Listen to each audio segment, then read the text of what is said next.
were hoping he'd fall, and they said, well, screw you, New England. If you're going to take our playmaker, we'll draft him and we'll figure something out. But I want to let you know, let's revisit real quick what they've done with the wide receiver position. They traded a pick for Keenan Allen, who ended up being a one-year rented player, so they threw that pick away. Then they paid him over $20 million, knowing they were going to extend DJ Moore and pay him more money. So now you got these receivers making all the money. Then they draft a third receiver. And instead of saying we're going to pay these two veteran receivers and then draft someone like Jared Verse, or basically say we're going to take a Dunze, then you only got to pick one receiver. So they got too many cooks in the kitchen. They're paying over $40 million a year to these two veterans who are kind of going a little more towards the downhill end of their cycle. So Keenan doesn't come back. It's obvious that Caleb needs receivers. Ben Johnson also needs receivers. You want to say the whole thing like he got his Laporta, and now he's trying to get his, maybe a Dunze, and this guy are going to be his Jameson and his Amon-Ra, blah, blah, blah. I think there's a reason why they're doing this, and I'm hoping that this is the reason. Earlier you said that DJ Moore's a top 15 receiver. I've never really been in love with him since Carolina. He's a very good number 2 receiver. I've never seen him as a dominant number 1 that a franchise can hang their hat on. And after giving that an extension, I don't really see him performing up to the level. Don't be surprised if with this pick, they end up trading DJ Moore in midseason, trade him to a contender, and they try to move that money. I don't think he's living up to the money he's making. And if they can get his contract off the books and they can get a team to pay his contract and trade him for a 4th, 5th, 6th, you're going to end up with Luther Burden and Rome Odunze, who both have tons of potential on rookie contracts, aligned with their quarterback who are on rookie contracts. And what will happen is you have that money you could spend elsewhere, maybe in free agency the next year. And Luther Burden and Rome Odunze are going to basically be auditioning against each other to see who gets the big money on the second contract. And the winner gets the second contract for 20, 25, 30 million. The other one, we might be either getting a friendly deal if we can, or we might be trading him in 3 or 4 years for a 4th or 5th, and then we'll start the carousel again and draft another wide receiver on the rookie deal. Carl, I get you. I'm frustrated like you are. And you know what? This regime now has become so unpredictable with Ben Johnson and Ryan Poles that I would have called you half an hour ago. I would have called you crazy at the thought of trading DJ Moore. And I would trade DJ Moore. I don't think it's the logical thing to do to trade DJ Moore. Right, but it makes sense with the money. It makes sense with the money. This coaching staff and this front office anymore. Right. Because if they're willing to take another wide receiver and have 4 potential pass catchers on this offense, then I don't know what else they're willing to do. Well, this isn't Madden. This feels like a move that I would make in my Madden simulation when I'm on my Xbox trying to rack up all the 90 overalls. This is not how you build an NFL football team. There has to be more to this. Well, I think... And then as we speak, Donovan Azaraku, the pass rusher who I wanted for the Bears in that pick and won't be available at 56 now for the Bears, goes at pick number 44 to the Dallas Cowboys. Let's go to... Oh, you're cutting me off? Lewis in Hyde Park. And I'm with you what I think you're about to say, Lewis. Fuck. Hey guys, how you doing today? Good. How you doing? I'm upset, man. I don't know what to do. I want to stay calm. I want to be composed, but it's just the Bears never doing what they need to do.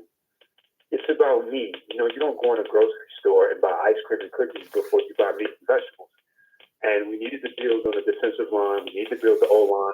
Hell, we need to make on the wide receiver because Brisker's health is questionable. I think wide receiver might have been the best position on the team. Exactly. He was the best player available, and if he lives up to his potential, and Rome lives up to his potential, I don't know, Rome, we'll see. He's going to get his shot this year. But if they both live up to their potential, look for the Bears to trade DJ Moore, especially for struggling, man. And look, this is a hard schedule. I got the Bears winning 4 games this year. I really do. Maybe 6. If JJ McCarthy cracks the bed and the Vikings are bad, we could possibly win 6. But if we end up being 3-7, 4-7, 4-8, in the wide receiver in the later round. We could have got him into this 3rd round. We could have got him in the 5th round or whatever. So don't be surprised if DJ Moore is traded around, November. It was the O-line. Yeah, he wanted that Joe Alt. You need to address the trenches. Lewis, we got a lot of phone calls to get to, but I appreciate your call. Fucking shit. I agree with you 100%. And this is not a supposed wide receivers. They have 2 guys who should have been the focal points of an offense moving forward, and now they have a tight end who is supposed to be a guy who should garner 60, 70, 80, maybe even triple-digit targets next season. Whoa. Where's the ball going to go to? Whoever's open. Is still the running back of this football team. Roshan Johnson, who barely got the rock last season, is your RB2 and supposed to be your goal line back, and right now your first and second down running back. Not anymore. Sam, on the north side, what do you think? Hey, Jack, Matt, to your point entirely, I mean, what say does Dennis Allen have in the future of this team, honestly? If you look at the way that some of these other teams are built in the division, like, we aren't really matched up on the defensive side for them. Green Bay, honestly, their passing game, like, can we really stop it? And I feel like we're just not addressing it. We're just getting distracted by some of the shiny toys again and again. And we've seen before, even with some of the Fields years, putting up 1 million points isn't always winning football if you can't stop a nosebleed.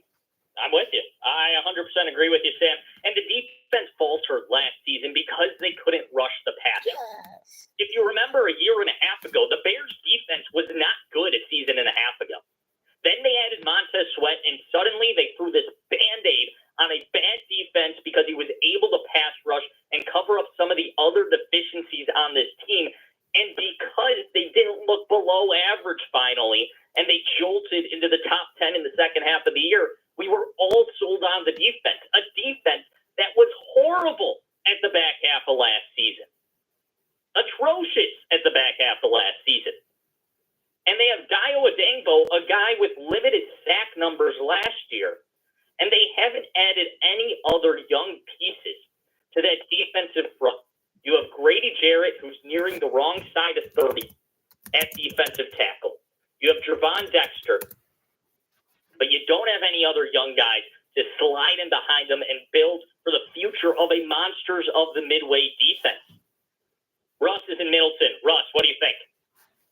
Hey, so I'm so upset. I'm a lifelong Chicago Bears fan, 50 years old, and 50 years ago I moved to Middleton, Wisconsin, and I catch crap all the time when I'm at work. And this is just another embarrassment move by the Chicago Bears. I mean, I'm you need to build the country. The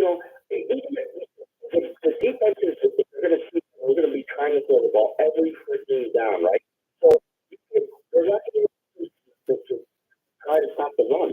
So we might have elite receivers, we might have guys trying to get open, but the defense is going to stack up. We are totally screwed. So thank God I can't even put any work anymore. I think you're feeling the way a lot of Bears fans are. Bears fans, are you embarrassed by this pick that your front office seems to continue to ignore the trenches and the foundation of this football team? There were some picks that are so impossible to understand, and I think this one is one of them. What Waddle was saying today on Waddle and Sylvie, and I thought it was a great point, was at least make a pick that I can feel comfortable understanding. This pick at 39 is not a pick I can feel comfortable understanding. It makes me think of the Tribune report earlier this week where they reported that the Bears are looking for somebody elite, that they don't feel like they are as bad as a 5-12 team last season, that they were better than the record showed, which to some degrees the talent level should have been better than a 5-12 team. But because of that, I think this team is going in with a thought process that is absolutely skewed as to where they really are. They think they're better than they actually were last season, and that concerns me. I'm concerned about what the Bears are going to do next year now, because I don't feel like the trenches have been nearly addressed enough. If you're just hopping in your car, the Bears have traded pick 41. Their next pick is at pick 56 overall here in the second round of the NFL draft. With pick 39, they took Luther Burden, the wide receiver from the University of Missouri. Keith, you're in Kansas City. You're close to Mizzou, about 2 hours away over there. What do you think about Luther Burden? Well, he's, number one potential last year. I think they're just building towards the strength of their team, which is Caleb Williams. And we did kind of address the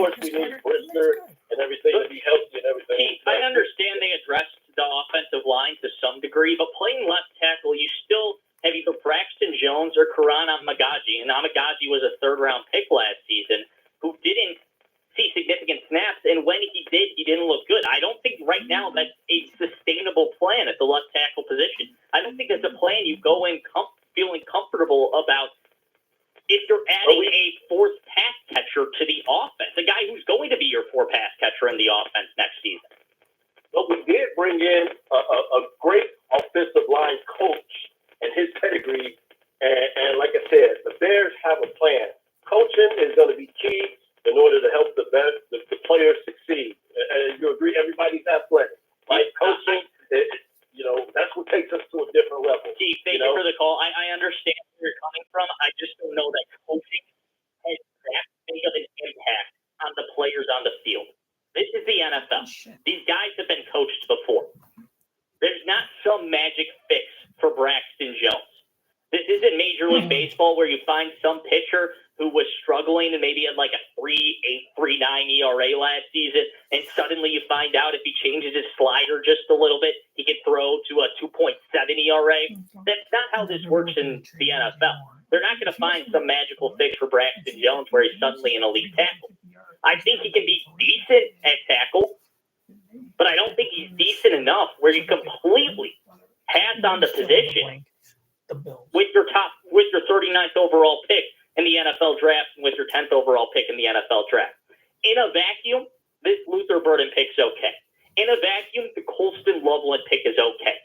Paired together with what the Bears already had, and with pairing those two together, two more pass catchers to add to a foundation that was already centered around your pass catchers to add to one of these traits to this team, that's just not good enough. That's just not going to get it done for me, because you still have a huge weakness in the trenches. We have full phone lines. We will get to all your calls. This is ESPN 1000, Black and Abdallah, brought to you by Yingling. We'll be right back. All right. I like my pick. I didn't get a chance to tell him 4 wins, and I didn't get a chance to tell him that my pick is take Devin Neal, but hopefully in the 4th round if he's available. You know what? I think, and also tell him that I think that, they're taking a kind of a 2-putt approach. I obviously they want to win this year, and they're going to try their darndest to win.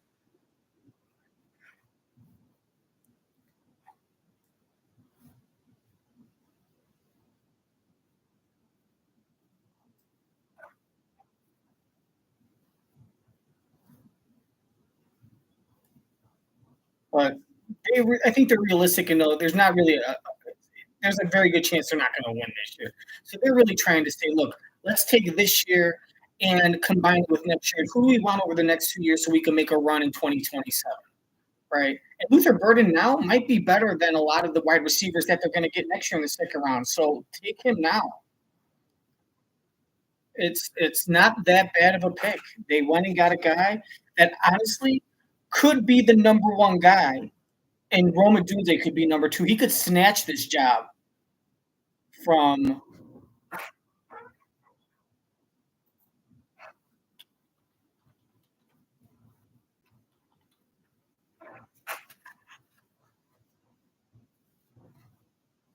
and same thing with Komet.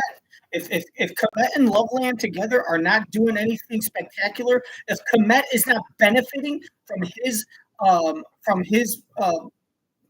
him on the field, from his presence on the field, or vice versa, look for them to try to move Cole Komet. They should have done it. I would have done it last year before the deadline. And now it seems like, with the money you paid him, he's going to be 30. You'd be lucky to get a 7th rounder. But do something now, because if he's not benefiting and he's not improving with the addition of this guy, and he wasn't really doing anything to help the team, he's not a good blocker. He's a check down guy. He runs 2 yards to the left, 2 yards to the right. He's slow. He runs like he's got crap in his pants.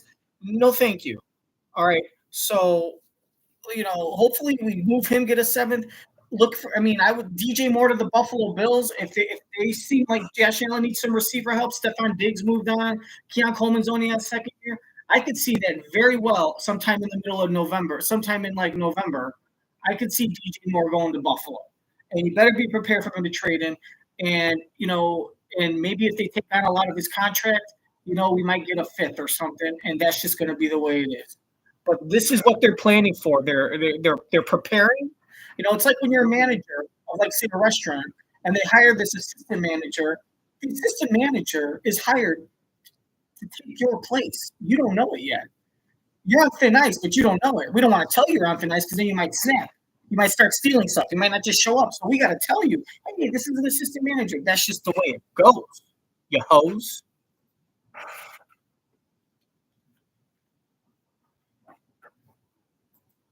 All right, so let's get me on the radio. I can't believe it. I fucking went on live, and I had it all set up, and then I go and call, and usually the person asks for the name, and I just say, Carl, and I'm calling from Illinois. And they say, okay, what do you want to talk about, blah, blah, blah, and it's it. It's very simple. I said, well, I think that I think there's a reason to the madness. I think he's a great player. I'm kind of like in between because I think it's a great player, but I got a reason. I think I got a reason why they might, like an educated guess as to why they might have done it. She goes, what's that? And I said, don't tell Jack, though, because I want his reaction to be authentic. And she goes, is it going to be clean? I said, yes. I said, yes, I'm not. Okay. And I said, I'm a professional. So I told her, I said, of course it's going to be clean. And I said, look, I could tell you, but you got to promise not to tell him. And I said, you promise. So I told her. And then we had this conversation that would have been great recording, but I wasn't recording yet because I didn't think I needed to record me talking to the producer, taking the calls. And then after that, I press record and it starts going live. And it's going live. And I know when it goes live for like 10 seconds, 15 seconds, it's like buffering. And it happens a lot. So I got to go back and do the go live, and it'll go back in 3 seconds. While I'm doing that, I expected to at least be on hold for like 15 minutes, 10 minutes. He says the lines are full. He said he told another call. I got a lot of calls. This producer, she put me to the front of the line. Like, she told Jack, hey, take this guy right now. I think he's got a good point. Because she agreed with me. She goes, you know what? I actually kind of agree with you. I kind of see what you mean. And I kind of like that pick. She likes that DJ Moore might be traded. And I think that's the only reason. Because Burden in the second round is probably going to be better than some first round wide receivers next year. So way to identify the talent and take him now. So you're really catering to Caleb first, and then you're going to hook up the line, like, maybe 1 or 2 draft picks at the line, but really focus on free agents where you know what you're getting because they've gone through their, what I call like their, they basically showed you with their first team that drafted them where they're at. Brian Poles is bad at analyzing college players, so he needs someone else to draft the college players, and then he can watch what they've done on the pro level, and that gives him an easier way of assessing the talent. It kind of sucks, but at least he's kind of willing to admit it and do what needs to be done. But still, that's not a good GM that you need to run a franchise. You can't rely on someone that's just going to wait for other people to draft the rookies, and then when you let go of them, and then when they let go of the good players or people that you think are good, like a Joe Thuney, then you're there to give them big money. You know what I mean? You gotta get some talent and get some talent on rookie deals that can perform right out the gate. And sit there and just let all these other teams draft players. Because if they get the good players, they're re-signing them. You're waiting for teams to draft players and then get the ones that are not super good, where they're not going to re-sign them, but also not terrible. And that's a very small window of players. And to really bank on that, that's not a good strategy. That's not a good long-term philosophy for analyzing talent and drafting players to build this team. Let's hope this isn't his lifelong, mantra. It's like, hey, I got a secret to winning. Let other people draft the players, and then we find out the good ones that can let me just pay them a lot of money. Because you're not going to have this cap room forever.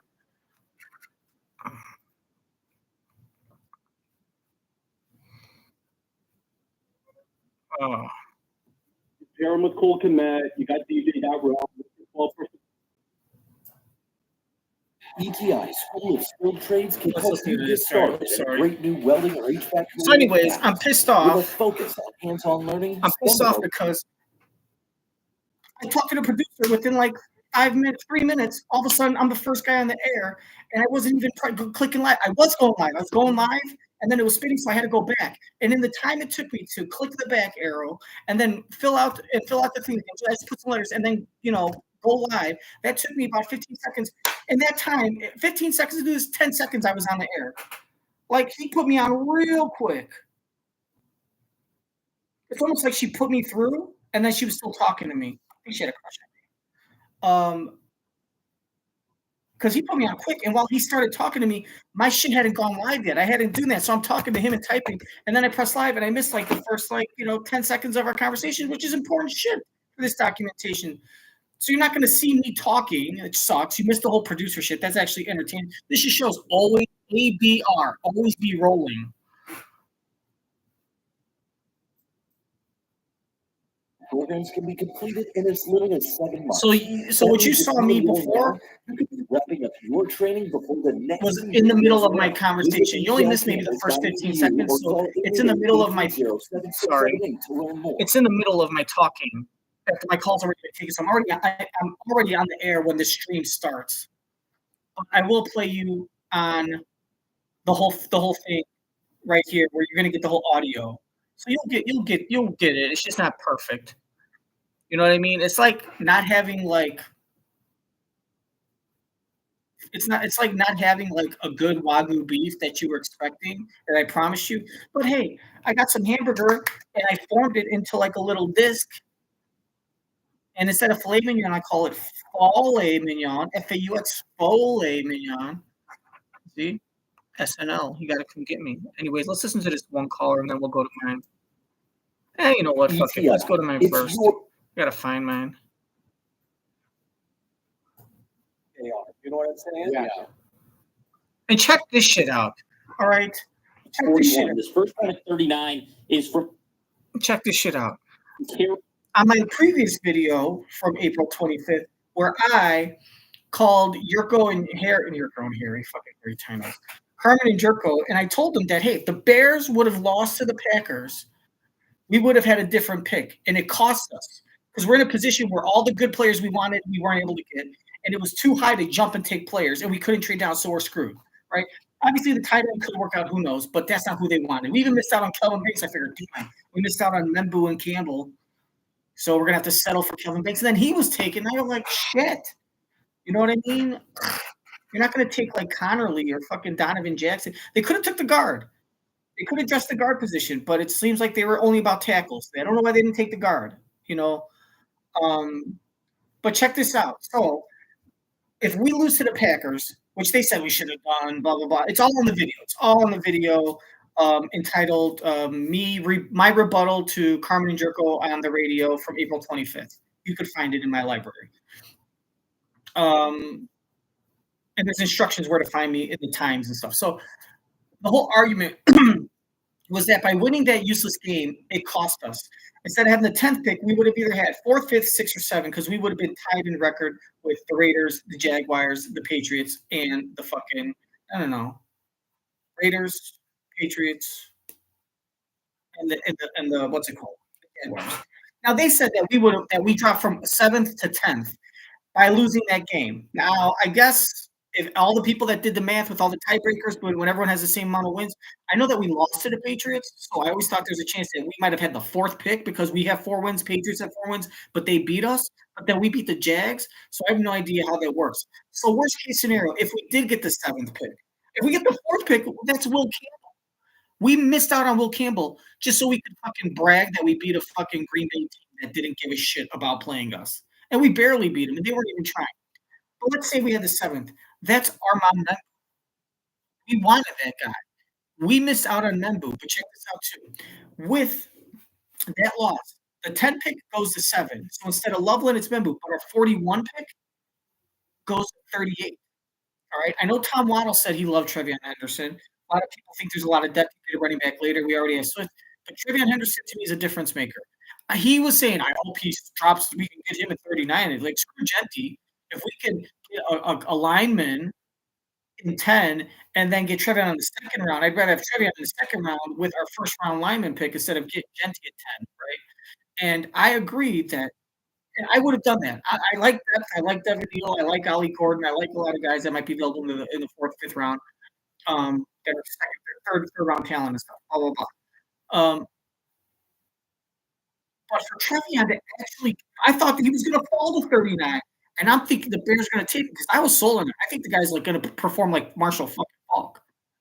And I was like, this is sweet. So the picks are going. We're at 39. The Patriots at 38. And the team. There's a team that took Jenkins, his teammate at Ohio State, and I'm like, sweet, because he might be better on paper, whatever. I like Trevion better. I like that he seems like he's a better pass catching running back. But I was like, holy shit, Trevion's gonna fall, and I'm sitting there thinking they're gonna blow it. I'm like, come on, take him, right? And here's what happened.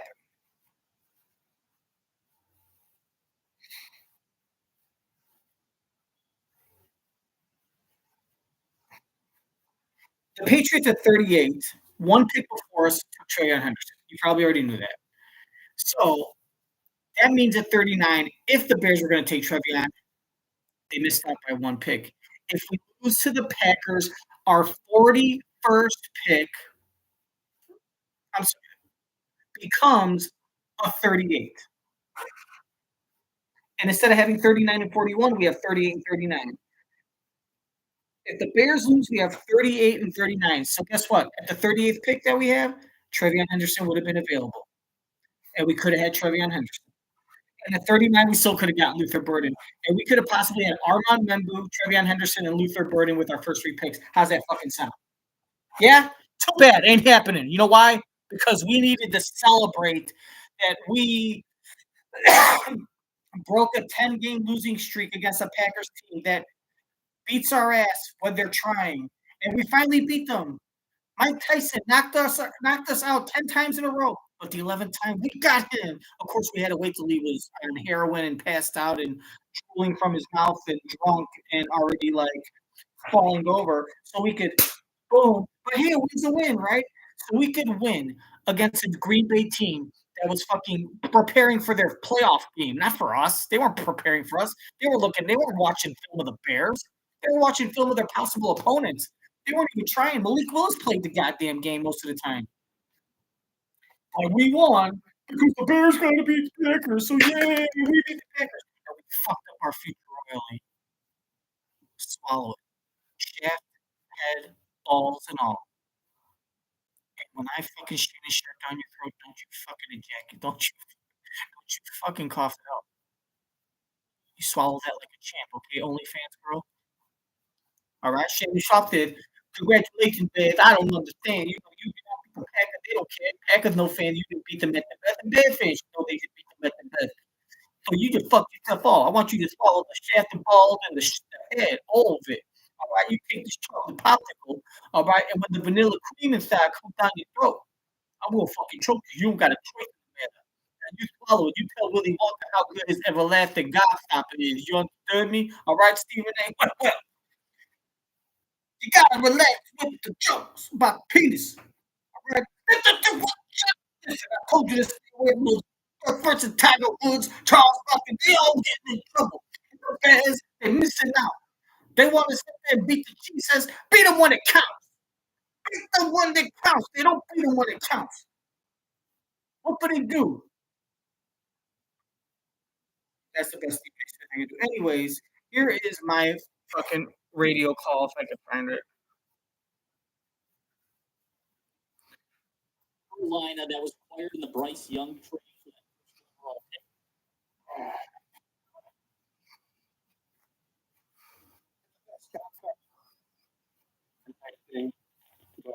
I feel right now. I went too far. How about that? We missed out on TreVeyon and Armand Membu, so we could win against the Packers because that's what our franchise is all about. How about our franchise is all about winning Super Bowls?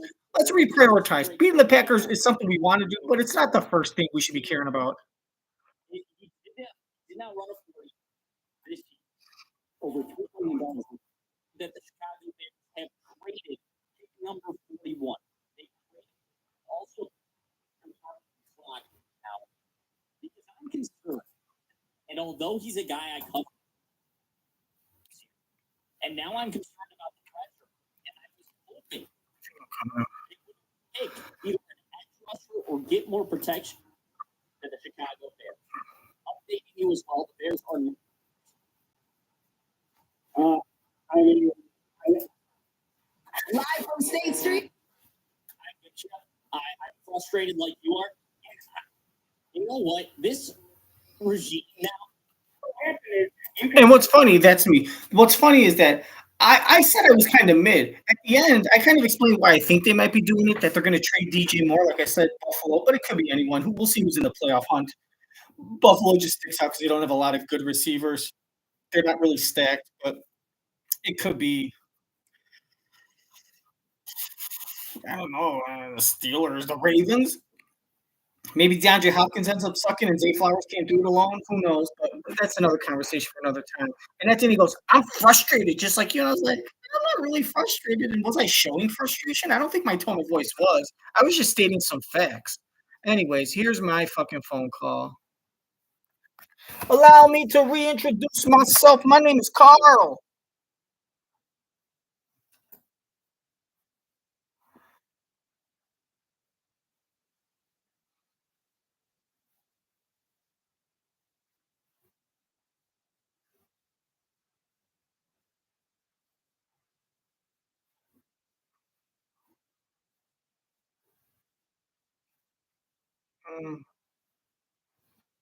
I wonder what they were saying. Bears going to draft a paramedic. Good trade. Hated to see them lose out on Henderson. Oh, look at this guy. This guy right here. Colergio said, good trade. Hated to see them lose out on Henderson. I'm about to fucking tell him. At Coler.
Pick 41.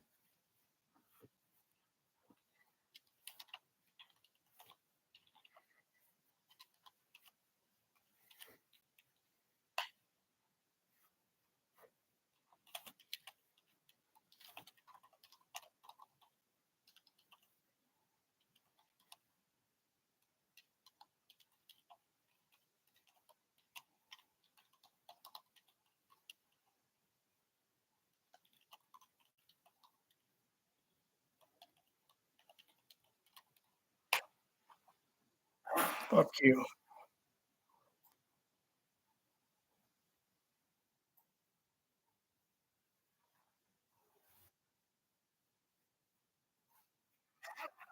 The Bears have had only one rookie wide receiver ever to have 6 or more catches a season. That was 61. Matt Forte holds record with 63.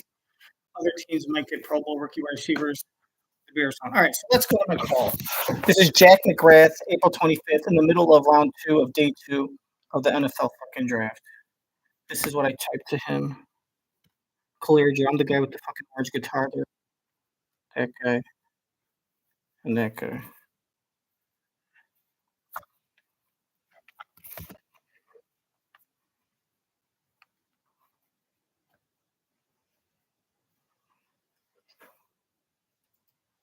Join us.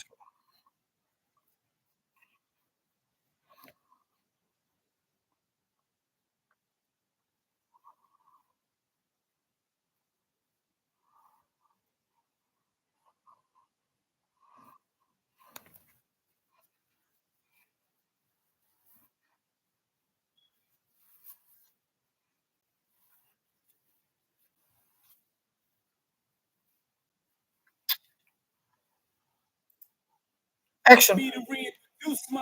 My name is Carl.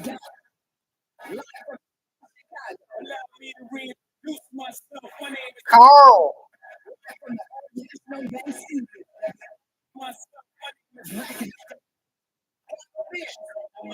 ESPN Chicago. Carl Grabowski. C to the AR. C to the AR. L. Every time I go far, I get drink spells.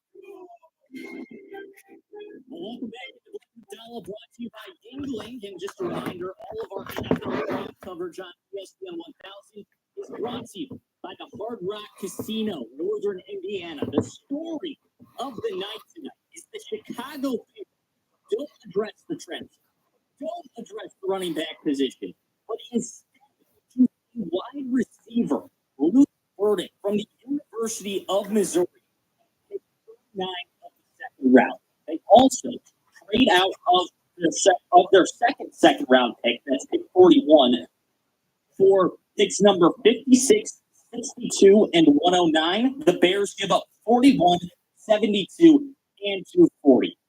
Bears fans, I'm upset about this personally. I think Ben Johnson is out ahead of his skis. I think he's focusing, and the Bears are focusing too much on offensive weapons when that is not a weakness of the team. And I'm concerned that the trenches have not yet been addressed in this draft. I want to hear from you. It's an All Calls Welcome Friday. Carl and Antioch, what do you think? Well, good evening. So I have mixed feelings about this. As far as I know, Luther Burden was considered the top wide receiver in college football last year at a certain point. He was, yeah, that's correct.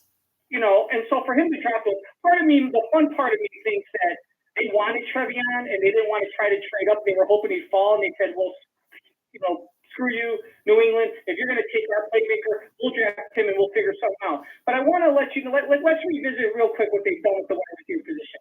They traded a pick for Keenan Allen, who ended up being a one-year rented player, so they threw that pick away. Then they paid him over $20 million, knowing they were going to extend DJ Moore and pay him more money. So now you got these receivers making all the money. Then they draft a third receiver, and instead of saying we're going to pay these two veteran receivers and then draft someone like Jared Verse, or basically say we're going to take a doomsday, then you only got to pick one receiver. So they got too many cooks in the kitchen. They're paying over $40 million a year to these two veterans, or kind of going a little more towards the downhill end of their cycle. So Keenan doesn't come back. It's obvious that Caleb needs receivers. Ben Johnson also needs receivers. You want to say the whole thing like he got his Laporta, and now he's trying to get his, maybe a doomsday, and this guy are going to be his Jameson and his Amon-Ra, blah, blah, blah. I think there's a reason why they're doing this, and I'm hoping that this is the reason. Earlier you said that DJ Moore's a top 50 receiver. I've never really been in love with him in Carolina. He's a very good number 2 receiver. I've never seen him as the dominant number 1 that a franchise can hang their hat on. And after giving that him an extension, I don't really see him performing up to the level. Don't be surprised if with this pick, they end up trading DJ Moore in the midseason into a contender, and they try to move that money. I don't think he's living up to the money he's making. And if they can get his contract off the books, they can get it to pay his contract and trade him for a 4th, 5th, 6th, you're going to end up with Luther Burden and Roman. They will both have tons of potential on rookie contracts, aligned with their quarterback who are on rookie contracts. And what will happen is you have that money you could spend elsewhere, maybe in free agency the next year. And Luther Burden and Roman Dunze are going to basically be auditioning against each other to see who gets the big money on the second contract. And the winner gets the second contract, gets the 20, 25, 30 million. The other one, we might be either getting a friendly deal if we can, or we might be trading him in 3 or 4 years for a 4th or 5th, and then we'll start the carousel again and draft another one. Carl, I get you. I'm frustrated like you are. And you know what? This regime now has become so unpredictable with Ben Johnson and Ryan Poles that I would have called you half an hour ago. I would have called you crazy at the thought of trading DJ Moore. And I wouldn't trade DJ Moore. I don't think it's the logical thing to do to trade DJ Moore. But I can't put anything past this coaching staff and this front office anymore. Because if they're willing to take another wide receiver and have 4 potentially elite pass catchers on this offense, then I don't know what else they're willing to do. This isn't Madden. This feels like a move that I would make in my Madden simulation when I'm on my Xbox trying to rack up all the 90 rolls. This is not how you build an NFL football team. There has to be more to this. And then as we speak, Donovan Ezeraku, the pass rusher who I wanted for the Bears in that pick and won't be available at 56 now for the Bears, goes at pick number 44 to the Dallas Cowboys. Let's go to Lewis in Hyde Park, and I'm with you what I think you're about. See, he goes, I'm with you. I'm frustrated just like you. I was like, I don't really know if I was frustrated. But I am frustrated. I'm frustrated that Ryan Poles in general in the last 3 years. I'm frustrated that we didn't lose to the Packers. But, you know, like he wants to keep more, but I should have gotten in. I should have gotten in the air. I'm going to say this on the YouTube video. I'm predicting DJ Moore. I mean, I only got us winning 4 games. If JJ McCarthy stinks, we might win 6. But I don't know. We're not making the playoffs. Everyone's just living out of their buttholes nowadays. I understand you want to think positive and, you know, manifest it. And if I put it out there in the universe and all that crap, but let's be realistic here, man. You're talking to an OG, man. I mean, my dad and uncle been season ticket holders before I was born, combined over 100 years worth of going to game. It ain't happening this year. And if they're taking that approach of this is a 2-year process, Luther Burden might be better than any receivers we can get next year. And if they plan on moving on from DJ Moore, you know what I mean? Then this will be a good pick. You're just not going to see it yet. Same thing with Loveland. Not a good pick now, but you might see it. It all depends on how this old line works out that they got. But if we start off 2-6, 1-5, 1-7, 3-6, 3-7, 0-5, whatever, 0-6, something like that, or we're like 5-4, but DJ Moore is averaging like 60 yards, is averaging like 55 yards a game, and is averaging 47 yards a game and 4 catches, and he's not even living up to that money, and it's very apparent that Caleb has a better chemistry with Rome or with Burden. And DJ Moore's odd man out. They have an emergency plan. They have a backup plan installed and instilled, ready to go. Or maybe if we are like 5-4 and we can make the playoffs, and that's the situation, we could trade more to an AFC team. We could trade more to a contender, get a draft pick, and then let the other guys shine. Because more might get squeezed out.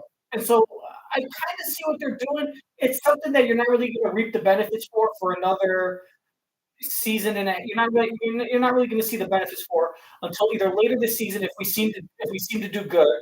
If we're going to win, if we're going to be like 5-3, 6-3, 6-4, something like that, around 10 games, 9-10 games, that means Burden and Rome are playing good, which means DJ, you and your contract got to go. No hard feelings, bro. You got to go. That's just the nature of the business, my man. You got to go. And if DJ Moore is the best, if they're not playing good and DJ Moore is shining, but we're like 2-7.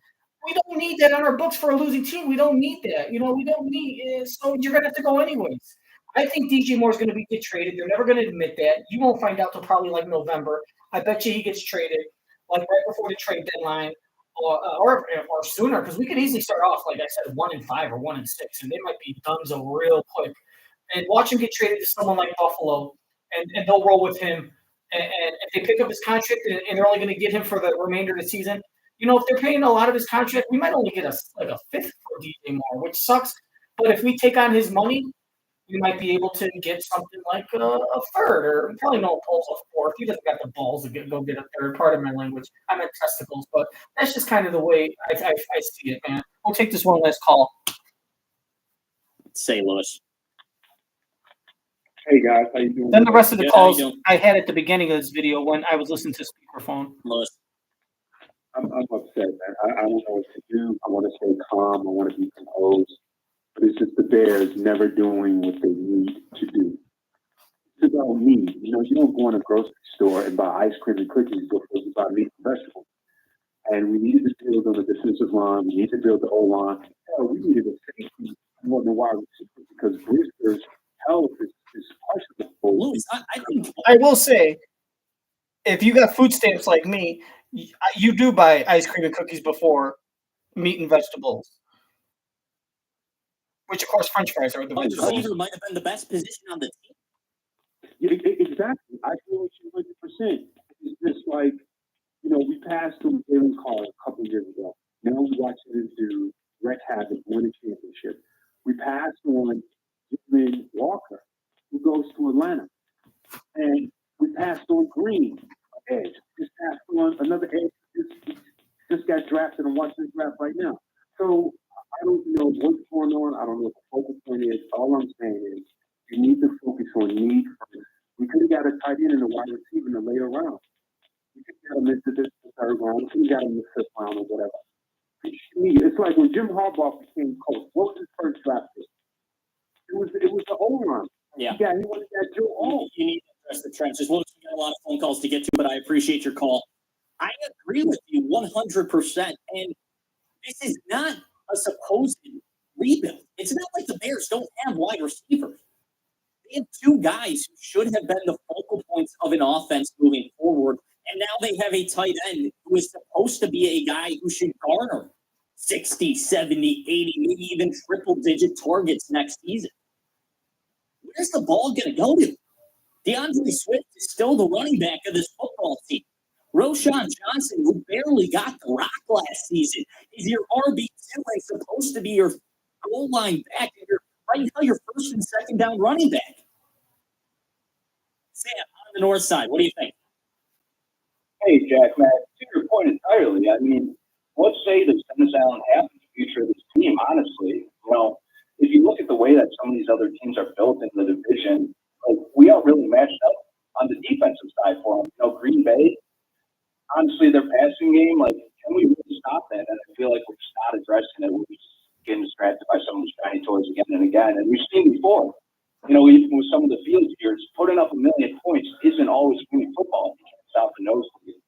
I'm with you. I 100% agree with you, Sam. And the defense faltered last season because they couldn't rush the passer. If you remember a year and a half ago, the Bears' defense was not good a season and a half ago. Then they added Montez Sweat, and suddenly they threw this Band-Aid on a bad defense because he was able to pass rush and cover up some of the other deficiencies on this team. And because they didn't look below average finally, and they jolted into the top 10 in the second half of the year, we were all sold on the defense, a defense that was horrible at the back half of last season.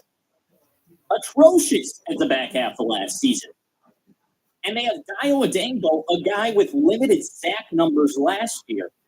And they haven't added any other young pieces to that defensive front.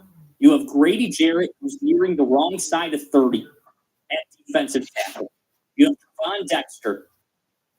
But you don't have any other young guys to slide in behind them and build for the future of a monsters of the midway defense. Russ is in Middleton. Russ, what do you think? Hey, so I'm so upset. I'm a lifelong Chicago Bears fan, 15 years old, and 15 years ago I moved to Milton, Wisconsin, and I catch crap all the time on the network. And this is just another embarrassment made by the Chicago Bears. I mean, I'm clear with you. You need to build the trenches. Even if the defense is, they're going to see that we're going to be trying to throw the ball every freaking down, right? So you can't. We're not going to have defense try to stop the run. So, yeah, we might have elite receivers, we might have guys trying to get open, but the defense is going to totally stack up against that. We are totally screwed. I'm so ticked off. I can't even put it into words anymore. I think you're feeling the way a lot of Bears fans are. Bears fans, are you embarrassed by this fact that your front office seems to continue to ignore the trenches, the foundation of this football team?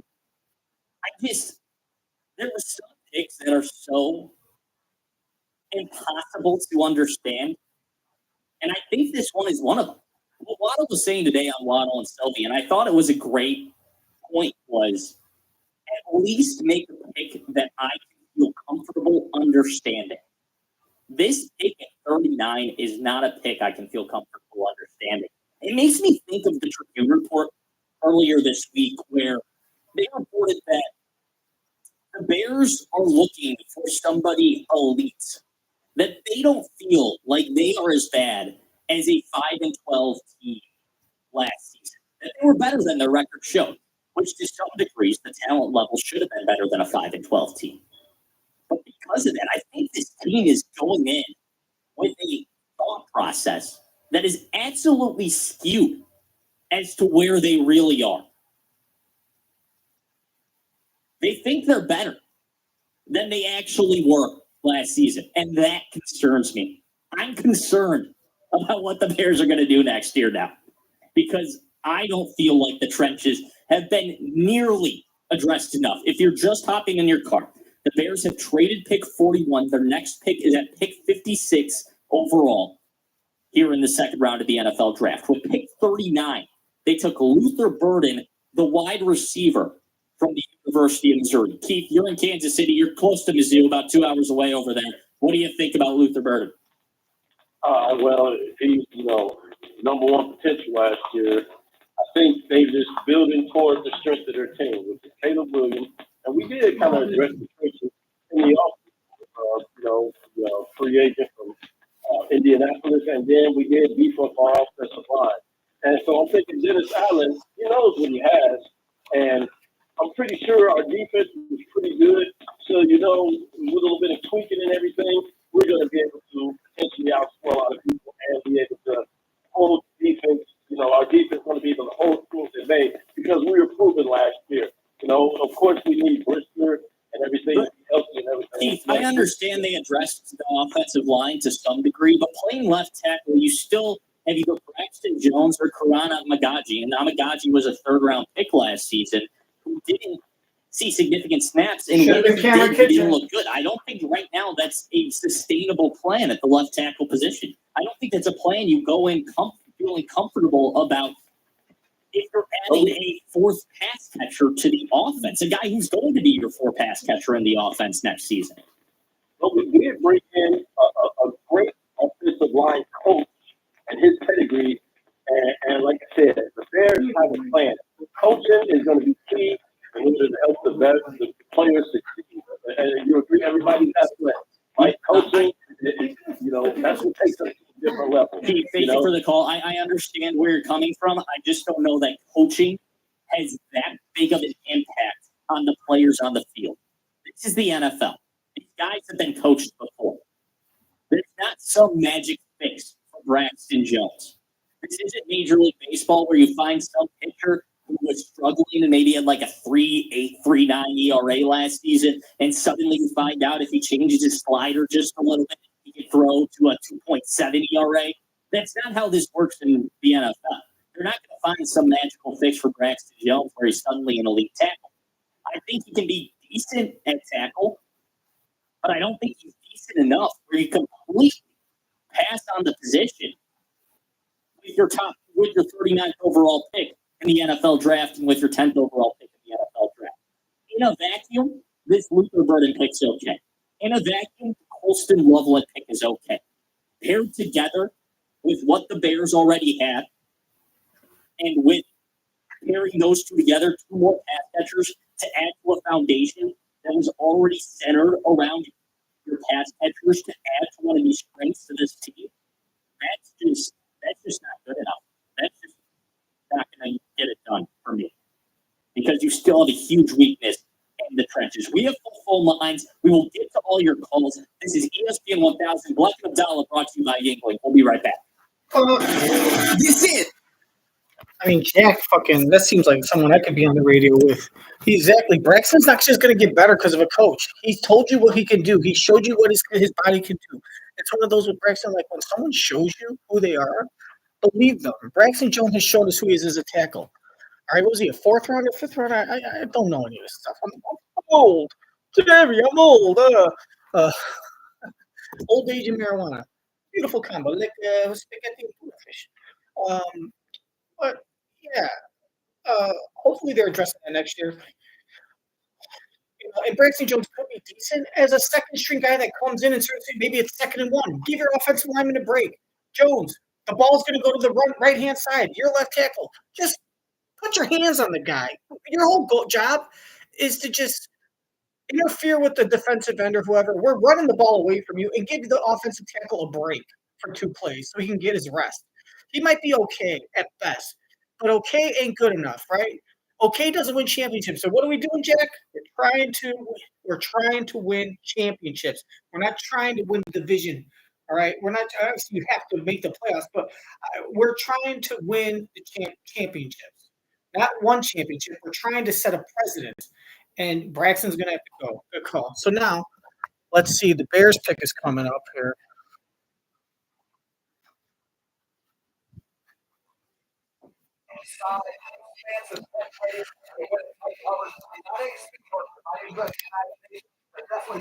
The Chargers just drafted their little version of Antoine Randall. There's Jim Harbaugh killing it again. A wide receiver that used to play quarterback. He got some trick plays. An emergency third string quarterback built in. It's a good trick. Trey Harrison, Amari, and Hampton. All right, so the Bears are up next. They traded the 41 pick, which would have been 38 and been Trevion Henderson. Let's see who, instead of losing to the Packers and getting Trevion Henderson, let's see who we end up getting by we traded 3 picks for 3 picks, but the 2 picks, like we moved back with our first pick, but the other 2 picks that we traded, we moved forward, right? So we moved up. So I have a feeling they're going to eye a running back with that pick 104 or whatever. The last 2 picks, not 56, but like 104 and like 116 or 200 or whatever the fuck they did. I don't know if I can show this. I'm probably not gonna. This kid is a big wait to happen in 2023. He was unstoppable. Chargers took a receiver in the second round last year as well. Lad McConkey led the team in receiving yards as a rookie. The Bears are on the clock. We'll hear them get booed next from Green Bay. Whoa, the Bears are on the clock. We'll hear them get booed. Okay. Receiver in the second round last year as well. Lad McConkey led the team in receiving yards as a rookie. The Bears are on the clock. We'll hear them get booed next from Green Bay.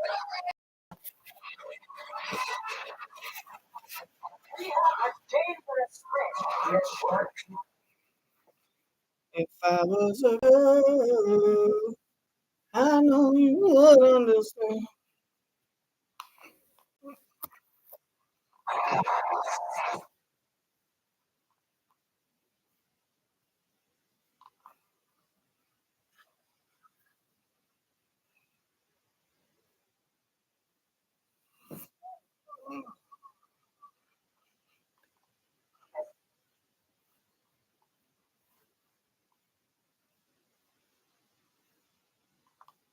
Oh, Shadur Sanders. What are they showing Shadur? The Bears drafted Shadur Sanders. Still available. Aw, isn't that sweet? Poor Shadur. Shadur, his daddy fucking whooping him. He's saying, you motherfucking too cocky, saying, you're the one that made me do those Kentucky Fried Chicken commercials, Dad. Xfinity Mobile. Plus, get free by kickoff. All right, we are back in Green Bay. No, here's Sanders, one of the most talked about players. He's giving the deuces. Who are you deucing to? He's already saying peace out. He's saying peace out, NFL. I'm playing in Canada. We are back in Green Bay. Here's Sanders, one of the most players throughout the draft process available as the Bears. Oh, there it goes again. 56 pick in this draft, number 24. The pick is in. 3 quarterbacks take overall. I mean, oh gosh, I'd love to fucking see them take a running back later. Not now. If they said on Trevion, then you wait till like 4th, 5th round. 56. We're still in the second round. Look, there's got to be a defensive end. The guy from Marshall, was he taken? There's got to be a good defensive end that they like. But the guy Booker, he didn't look too good, but he's still a rookie. But if they draft a defensive end too, what are they saying? This is where you would take Jack Sawyer. I say fuck it. Jack Sawyer in the second round.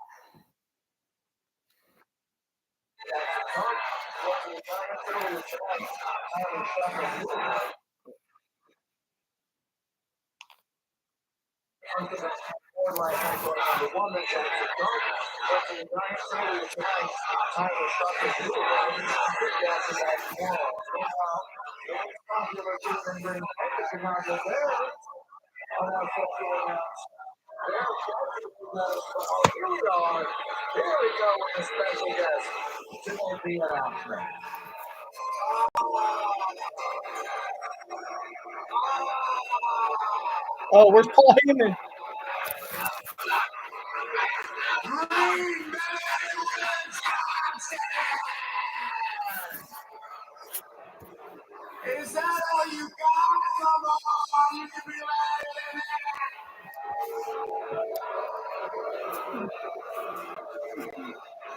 I know y'all mad because championship gold looks good on the blue and orange. But in all seriousness, Green Bay, we are in the shadow of Lambeau Field. And I love Lambeau Field because the king of the North, the best quarterback in the NFC North, Caleb Williams, is undefeated at Lambeau Field. He's undefeated. Oh, come on. See, that's why you fucking win a meaningless game. So you guys can brag and you can throw it over their heads and say, yeah, Caleb Williams is 1-0. You haven't beaten Caleb. Haha, dude, they weren't. Dude, the Packers just have ammo all day. The Eagles was playing part of the game. They weren't trying. They weren't focused on us. They didn't care. They were focused on the playoffs. We had 4 wins. Give me a fucking break. And now Seth is jumping on the bed. This isn't. You're not looking good bragging over beating them in Week 18. It just makes you look a little more pathetic. And I'm a Bears fan. You gotta choose your battles, bro. That's a nice little fucking picture. The fucking double pick. Oh my God, Seth.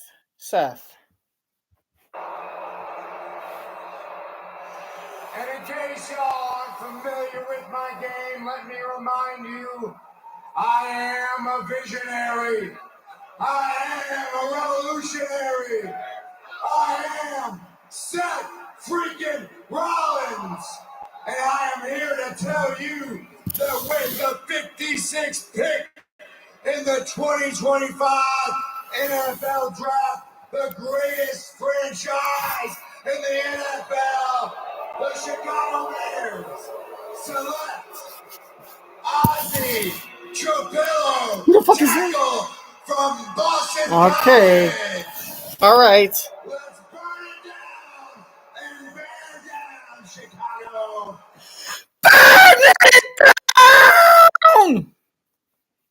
I would have done. Burn it down! Burn it down! Oh gosh, hey, did you guys have your daily intake of 3 fast food meals today? Hey, Packer, hey, did all you Packer fans make sure? Hey, did all you Packer fans make sure to have your daily intake of 4 fast food meals today? No, got to keep that diet going, huh? Wash it down with a nice 3-liter jug of Jolt Cola. You know why they ran out? Because the whole city bought all the remaining 75,000 pallets. Must be nice to be a 1-year-old baby drinking a liter of Dr. Pepper every morning.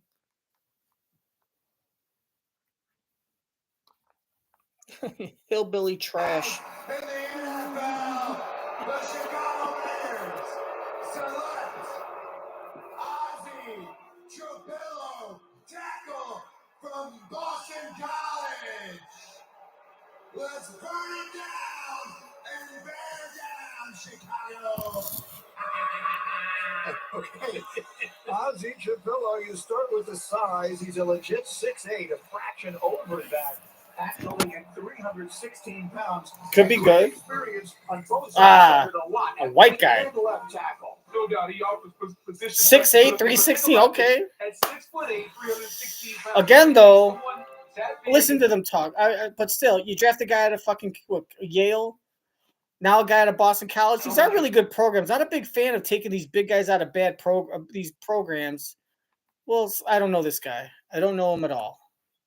Fraction over that, actually at 316 pounds, and great experience on both sides. Started a lot at right and left tackle. No doubt, he offers position flexibility. But think about this: at 6'8", 316 pounds, you may think someone that big is not an athlete. He plays light on his feet, heavy hand, position flexibility, able to move. The only thing I don't like about him, and you would guess that he plays a little bit high, but he's been training with Dante Scarnecchia, the former New England Patriot offensive line coach, who's a guru from an offensive line standpoint. So he's been working with him. So I have no doubt that from a technical standpoint, this young man will get his pad level down. But I love the athletic ability of a 6'8" guy. He adjusts really well to twists. Yeah, I enjoyed watching this kid because he really emerged. He had 36 starts to talk about as right tackle and left tackle. He neutralized inside pressure as well. Andre Trapillo made a lot of progress in Boston College. They liked him at Boston College. Bill O'Brien, again, they had a solid offensive line, solid run game this year.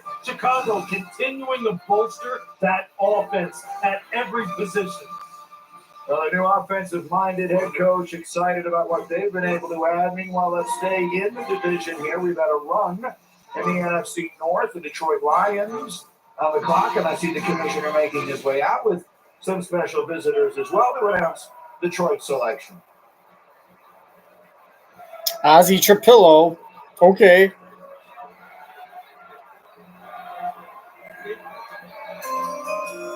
Nope, we got some special eds. We are honored to have with us the surviving family members of the United States Army Specialist Christopher Kuby, who will announce the selection of the Detroit Lions second-round pick. As a proud soldier, Christopher deployed to Iraq, where he was tragically killed in an IED explosion in July 2007 at age 18. Oh! Specialist Kuby's service was marked by numerous awards and decorations, including the Bronze Star Medal and the Purple Heart. Christopher grew up in Michigan and was a lifelong fan of the Lions, passionately cheering his home team whenever he could.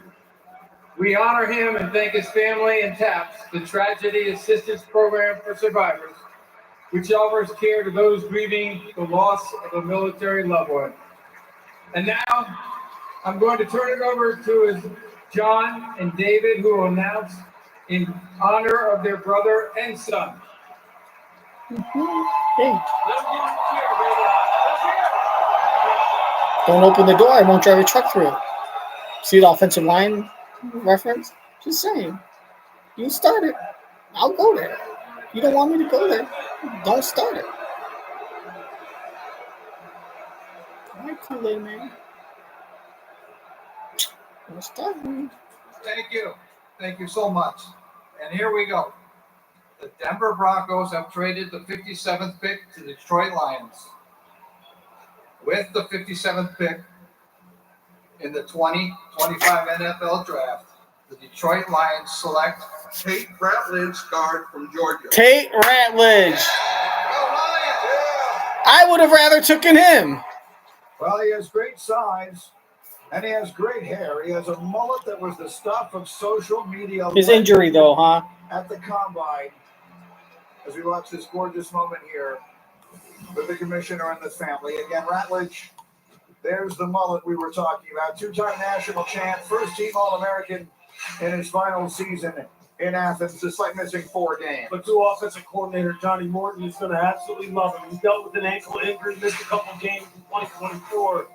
But this guy is legit. He's excellent balance, functional strength. He's consistent. He can pull. He can get to the second level. He can lock up on linebackers. He's got quick feet. You see the hand use. You see how he can punch, reset, get control of 3 techniques. He can block them one-on-one.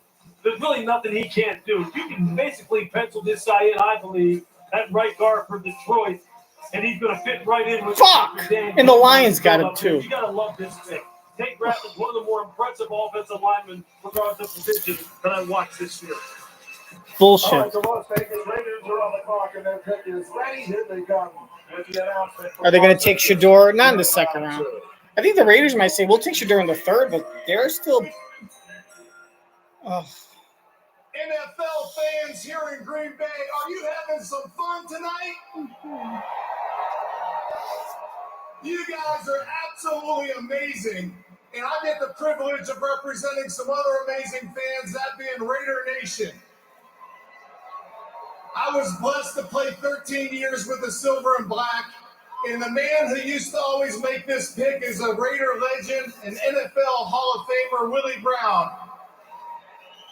And I want to give a shout out to Willie Brown, his tradition in this place. was he wanted to give a heartfelt appreciation and thanks to all the mothers of the NFL community. It's 2 weeks till Mother's Day, and he always wished them an early Happy Mother's Day.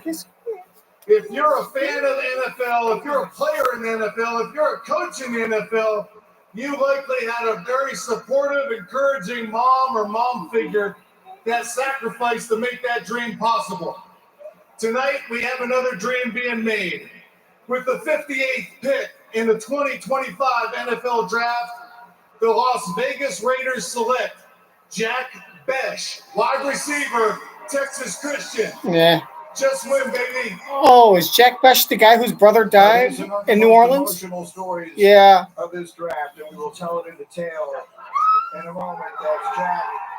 His brother Tiger was a football player who was killed in the terror attack in New Orleans on New Year's Day. We'll talk about that in a moment. A month later to the day, Jack caught the game-winning touchdown on the final play of the Senior Bowl. He is a transfer from LSU who had 62 catches and 9 touchdowns last year at TCU. Now, tell you what, he's got everything you want. You talk about the attitude, the approach. He thought about early on. He thought he was going to be a star at LSU. And we talked about what he was going to be able to do throughout his career. 11 receptions with 62 receiving yards with 1,034. Okay. Receiving touchdowns with 9. He kind of hot. I'd fuck Jack Besh's girlfriend. And we talked about what he was going to be able to do throughout his career.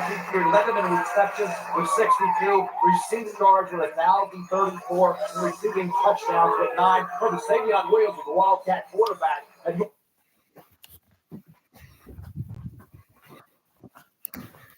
Now let's go see what Jack McGrath.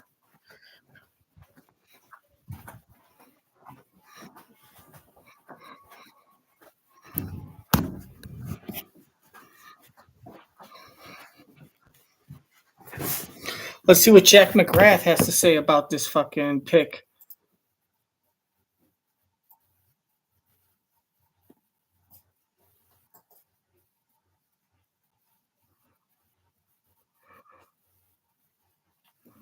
Online intake form. Get started at hims.com/.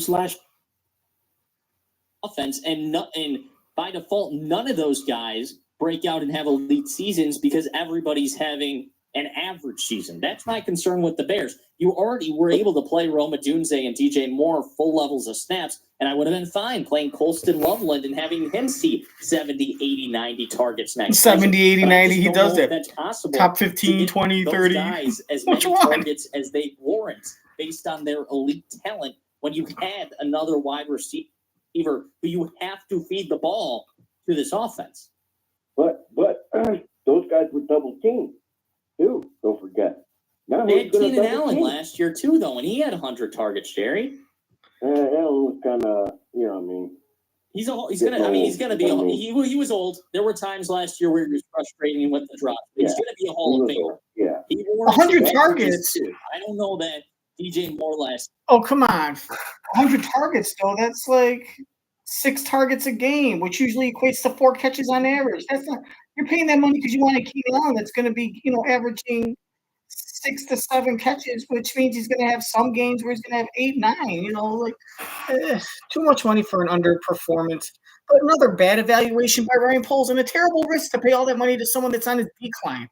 Now he's afraid, he doesn't know how to evaluate properly, and he's really puts himself in a hole. Season wasn't getting the ball because he was done. He had it. That trade with Carolina worked out beautifully, and he's throwing it all away. Double team. Jerome Odunze wasn't getting the ball because he was double teamed. I think it was more that the Bears' offense wasn't designed well, and Caleb wasn't working through his progressions quickly enough. And you guys are missing points too. Now our defense is going to be rested. Nothing else. That's the defense. They're going to be on the field a lot now. I hope so. If you're throwing the ball, they're going to be throwing the ball an awful lot if you got 4 mouths to feed pass catcher wise, and 5 if you had Cole Kmet. We haven't even. That's great. You guys are looking. That's great. That's great. I mean, it's crazy. Guys should be happy that we got all this offense now. And a head coach that's an offensive genius. Yeah, I get what you're saying. I also would like to have, and I appreciate the call, Jerry. It's valid points. I understand what you're saying. This offense could be absolutely elite next year with the weapons that are there. But I think I would have liked to have another edge rusher who has the potential to get double-digit sacks. I think the kid who went to Boston College, who went to Dallas, could have done that. I think there are 3 other edge rushers who had extremely high ceilings who all went after that Bears pick. And because of that, I cannot get on board with this Luther Burden pick personally right now, given the situation. We got Andrew and Bartlett. What do you think? Hey, how's it going, Jack? Thanks for taking my call, buddy. I really appreciate it. Of course. So honestly, I don't love or hate the picks. I'm a little bit intrigued because I know, coming into the basketball season, Luther was a really highly regarded player, and he was definitely like a top 3 wide receiver. But I mean, honestly, in my opinion, no matter how you think of it, I definitely wouldn't. And honestly, in regards to the first overall pick, when we had 10th overall with Loveland, I would have taken like a defensive lineman personally. But there's one thing that no one can deny, whether you love or hate this. They are setting up Caleb Williams to really succeed, and everyone has to get on board with that because this guy has. I mean, we have 3 stud receivers in my opinion. On paper, I mean, DJ Moore and Abuse are established already as pretty good. DJ Moore is obviously a stud. Burst is really good, and then we have 2 stud receivers in Loveland and Kokomet, and the line is getting better day by day with these off season. We probably are going to draft a running back in the next couple rounds here, or find someone. I like Caleb. He's got to start to prove himself now because we are really setting him up for success. And I like it. I don't appreciate that they're not putting a lot of attention on the defensive side of the ball because you need some help on that defensive line and even the offensive line a little bit. But at least they're setting up Caleb where hey, we're setting you up with offensive weapons. We are going to figure out if you're good or not on this rookie contract, and before we have to pay you, because we got to figure out if you're worth it before we're paying you mega millions. You know what I mean? No, so I honestly respect it. Andrew, you're still a few years away from doing that, though. You don't have to figure out yet if you need to pay Caleb Williams. And while I understand where you're coming from, he also needs to be protected. And the Bears got their offensive tackle, so I'm done complaining about that. They drafted an offensive tackle at pick 56 in Ozzie Capillo. There was only 2 offensive tackles who went in between the Bears' 2 picks at 39 and 56. So they addressed the offensive line. I hope they take an edge rusher here. Mike Green, the edge rusher who had character concerns coming into the draft, but was rated talent-wise as one of the top players. He just went to Baltimore at pick 59. TC wide receiver goes to... That makes sense. The troublemaker, the ghetto-ass kid that has attitude issues, the Bears won't take him because George McCaskey's a pussy. But the Ravens will take him, and he'll shine with the Ravens. At pick 59. TC wide receiver goes to the Raiders at pick 58, and Kate Ratledge, the offensive guard, goes to the Detroit Lions in the division at pick 57. The Bears' next pick is at pick 62 because of a trade they made with the Buffalo Bills earlier. Just to recap the night so far. So yesterday, the Bears take a pass-catching tight end, Colston Loveland, at number 10 overall. He's a guy who's not going to be your inline tight end. He's going to be a guy who lines up more spread out wide and as your pass catcher rather than a guy who's going to stand in there and pass block or stand in there and run block. I view him as a very big wide receiver as the Broncos take R.J. Harvey, the running back from University of Central Florida. So he goes to the Broncos, another running back off the board. I view him more as a pass catcher. Then the Bears take Luther Burden, the wide receiver from the University of Missouri, at pick 39. Another pass catcher for Caleb Williams, another weapon for Ben Johnson, but maybe a weapon in my, unless there's another move coming for this team, a guy that they really didn't need to go along with this offense. That already has so many weapons. And I'm concerned that the Bears are getting out in front of themselves a little bit. The past 5 years, they've taken an offensive player in the first round, and now their first 3 picks are offensive players.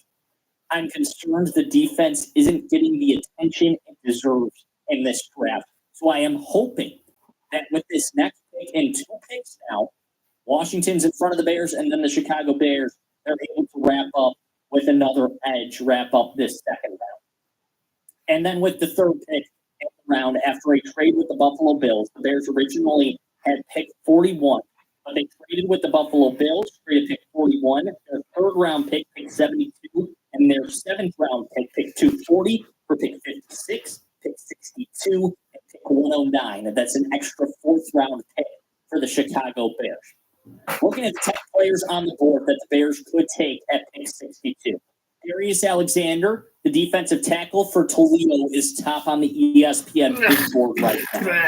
The Bears can certainly use a defensive tackle. We've got Grady Jarrett. He's a little bit older, 31 years old, and he's starting to show those signs of wear and tear. He signed with the Bears this year, but I don't know if he's your long-term solution. No, he's 31. Grab a defensive tackle here to learn from Grady Jarrett. Some of the other top players that are available, the Bears can go corner. There's a few cornerbacks on the board. Shamar Turner, a defensive tackle with very high grades, a good hand fighter. He's got a good frame. He's a guy who could really disrupt things in the backfield. I would maybe think about him at defensive tackle at the 62nd pick. And now the pick is in from the Washington Commanders. It's Trey Amos, the cornerback from Ole Miss. So the Chicago Bears, the Washington Command, him at defense, things in the backfield, I would could really disrupt.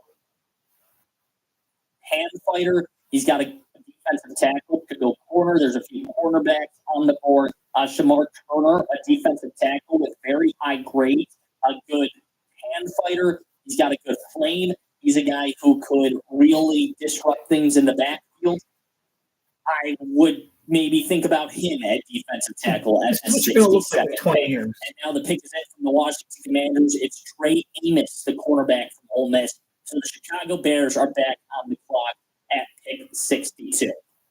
Now, a lot of the questions surrounding this Luther Burden pick doesn't mean the Bears are going to make another move. We have gotten plenty of calls just like that today. I would be surprised if they're to trade one of their offensive weapons. It seems like they're stacking these offensive weapons, but I've been surprised twice in this draft. And because of that, I wouldn't be surprised to be surprised. I think that's the only way to put it. The Bears pick is in. We will join them at the podium once that pick is in.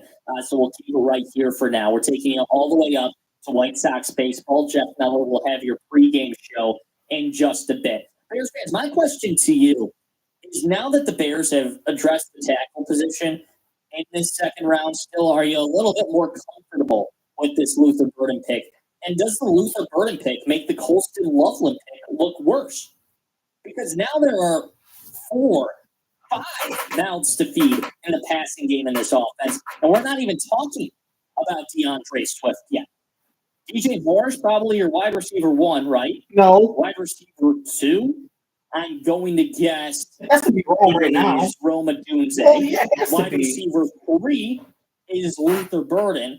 Well, then your fourth guy, the reason I hesitated at wide receiver 2 is Colston Loveland, to me, is basically a wide receiver. So I'd almost want to put him at wide receiver 2, but he's a tight end, so I won't give him the wide receiver. Rome, that shows a lack of. Well, but you're already putting fucking Loveland ahead of Roma Dunze. So you don't like that? You're talking crap about Rome. I didn't see anything last year, but he wasn't really number one priority last year. This is where we're really going to find out his second year. What does he learn? Keenan Allen's on the way.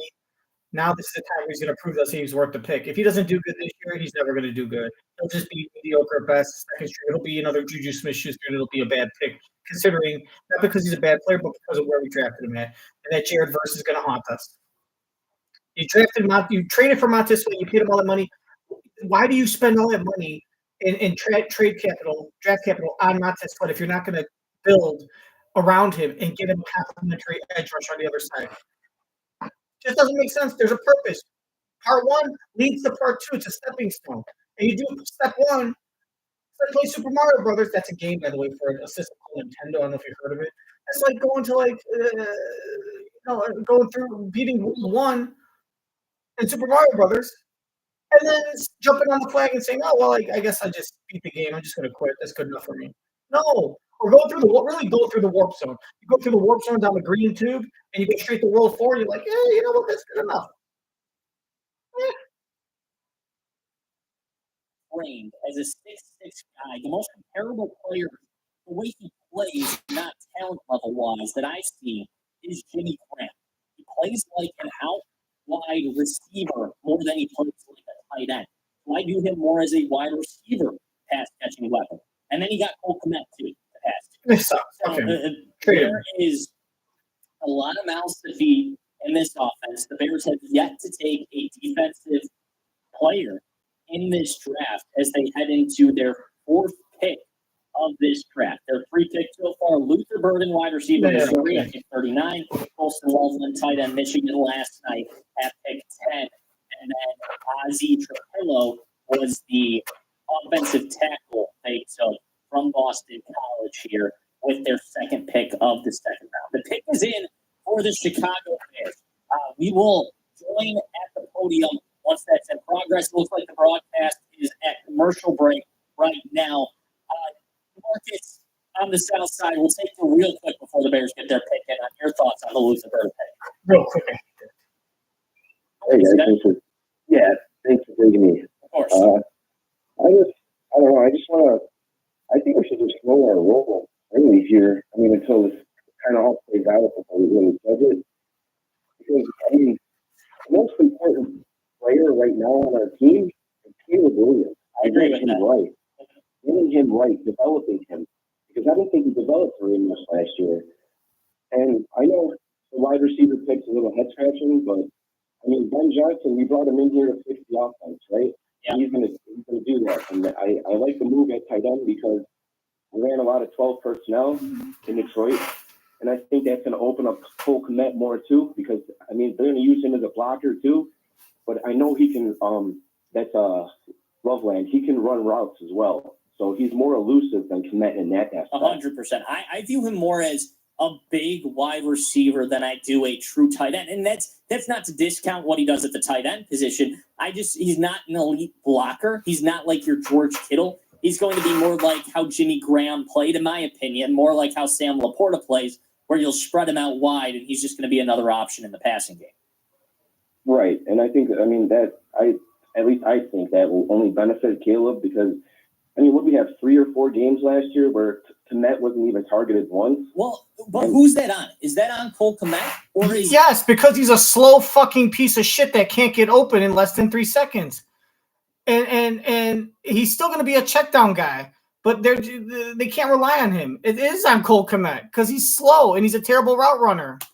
That on the offensive design, or is that on Caleb Williams, who didn't find him oftentimes when he was open? We didn't find him open because he goes to he's got Rome, he's looking at Keenan, he's looking at DJ, or it's a screen pass. Cole is not the option because Cole, he doesn't rely on Cole. It's not that he couldn't find him. He found him. He just wasn't looking. He doesn't want to throw to him. That's not his guy. He doesn't like it there. He doesn't trust him. I believe it's a mixture of both. I believe because his catch rate was extremely high. Yeah, I mean, we had Bozo the Clown as offensive coordinator. All right, Jeff, excuse me, Marcus, we gotta take it to the podium. The Bears are about to make their pick. Thanks for the call. All right, thanks for taking me. All right, fuck you. Now let's go back to TV. Boy.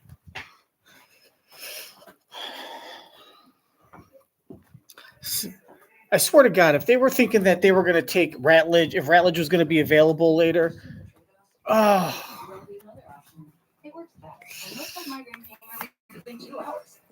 You can treat it anytime, anywhere. Tell your doctor all medicines you take. What is this shit?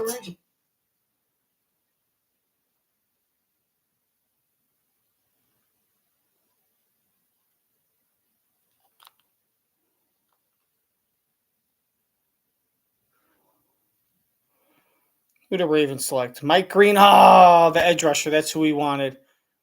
I mean, you could have took Mike Green. Take Mike Green, the guy. Oh, he has character issues. I'd have a character issue too if I was stuck playing at Marshall. What you gotta do is continue to get better and better. Put on a little weight, but all the tools are there to be a double-digit sack guy in this league. Hey, he went there. All right, the next selection is in. The Broncos ready to announce their pick here. I know who the Broncos take. They take the running back, R.J. Harvey. See, now you're starting to see all the running backs. Late second round, third round with first round potential. With the 60th. Fuck you. We got another one into the College Football Hall of Fame. We did it. Now, with that said, with the 60th.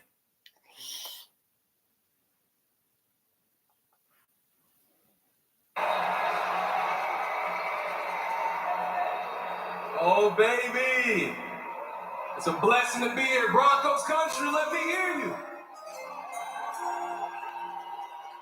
Wisconsin Badgers, baby. We got another one into the College Football Hall of Fame. We did it.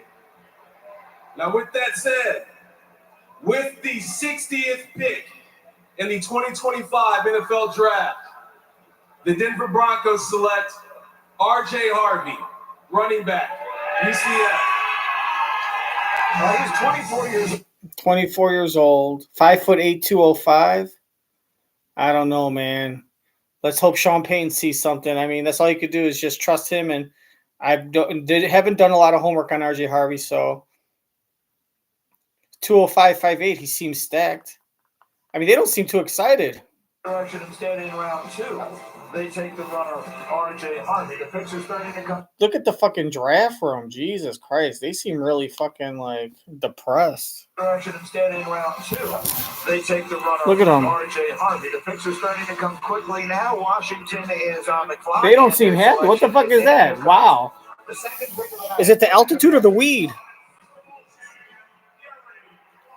Yeah. We get it. Washington. So, with the 61st pick in the 2025 NFL Draft, the 3-time Super Bowl champions, 5 times world champions, Washington Commanders selects Trey Amos, defensive back, Mississippi. Yeah. I don't know who that is. Lewis, you're talking about great ball skills. He had 15 pass breakups last year, which was second best in the nation and was first team all SEC. He's got it all, Green. He's got it all at 6'1", 195 pounds, 4'3" in the 40. Look, his defensive coordinator down at Ole Miss, Pete Golden, said he reminded him of this guy, Patrick Surtain. His ability to get up on the line of scrimmage with his length and press coverage, remain patient, be able to stay in faith, don't panic. If a guy gets on top, you play the eyes in the hand, and then just break up.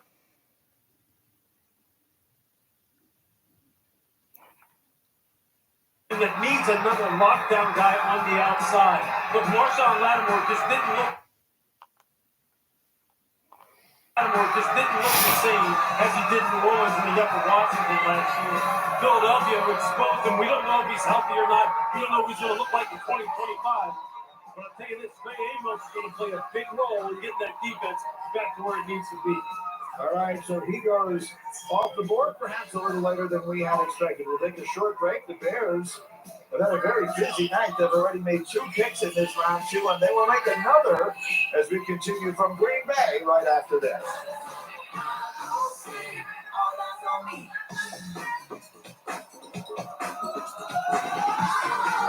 At East, we know not all.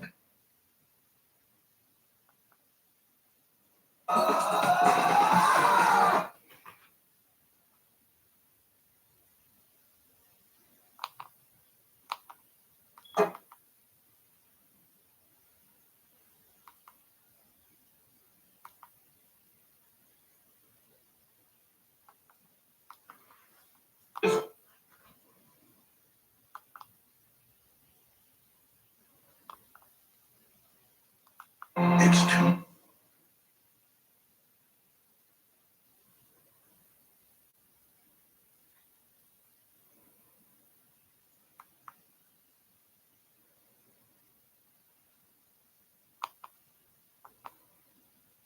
How we doing after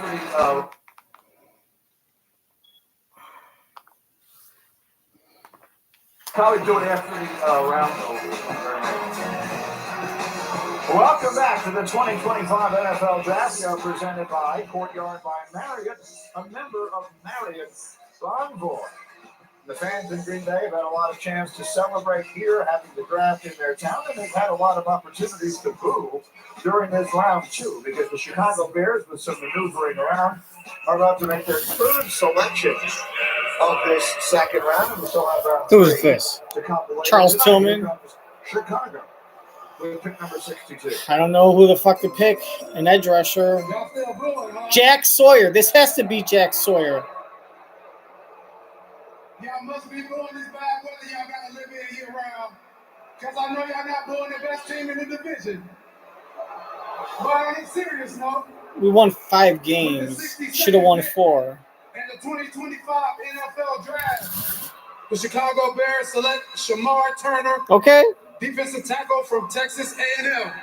If that's who they liked, there's a reason why they avoided a tackle. First defensive selection they make in Look, this draft. Now he started here's the deal. If they liked Turner from the beginning and they thought this is going to be a steal they can get in the second round, late second round, early third round, or whatever they did, you know, you're not going to find a comparable tight end talent in the second, third round, but you might find a comparable deal. The defensive lineman, the depth was deep. This is one of those drafts where you're going to find first-round talent available in the second round.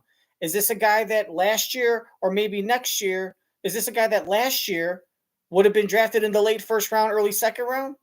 You know what I mean? Draft Mel. He started 35 games for the Aggies. He had 10 quarterback sacks, 6'3", 290 out of DeSoto, Texas. I know what, for 2023, he was a tackle. Third on the team with 10.5 tackles, lost 6 sacks, and big play production dropped off in 2024. He did with a foot issue, bro. I know that he did with the foot issue, but I love how he plays the run. Better run defender than a pass rusher right now because he uses his hands. Hands fighter, able to disengage and get off guys and make tackles inside the tackle to tackle. I think he can become a better pass rusher if he can learn to use those hands, learn to flip his hip. He's a violent player, high motor player. He can play the nose tackle, more of a nose tackle than a 3 technique. I think when you put him in this defense, he will be able to dominate centers in his league. Gets high with his pads a little bit right in the right game. When they put Right. him on the Little move, ass though, kissing. Everyone's good. Oh, man, this guy's going to dominate centers. I want to hear this guy speak negative. Oh, well, this draft guy sucks. Once he gets against the pros, he's going to be dominated, and what a wasted pick. I don't think he's going to succeed. No, it's all you can't have 100% of all the people drafted get positive reviews. It's all bullcrap. Disengage and get off guys and make tackles inside the tackle to tackle. I think he can become a better pass rusher if he can learn to use those hands, learn to flip his hip. He's a violent player, high motor player. He can play the nose tackle, more of a nose tackle than a 3 technique. I think when you put him in this defense, he will be able to dominate centers in this league. gets high with his pads a little bit right in the right game. When they put him on the move, though, he can create some disruption. We are rapidly approaching the end of this second round. The Kansas City Chiefs pick is in. They will announce their selection. Then the Super Bowl champion Eagles will go, and then we'll be on to round 3. And here comes one of the Chiefs legends to announce their next song. Dante Hall. Chiefs Kingdom, let me hear you. You know you're a good heel when you're getting some heat. With the 63rd pick in the 2025 NFL Draft, the Kansas City Chiefs select Omar Norman Lott, defensive tackle of Tennessee. I like it when he announces the pick, and then the fucking Chiefs fans, they don't even celebrate until they find out the position. Omar Norman Lott, defensive tackle from Tennessee. Oh, it's a defensive tackle. They don't even know. Then they just start cheering. Look at them. They don't fucking know. The Kansas City Chiefs select Omar Norman Lott, defensive tackle of Tennessee. Let's go. They don't fucking know.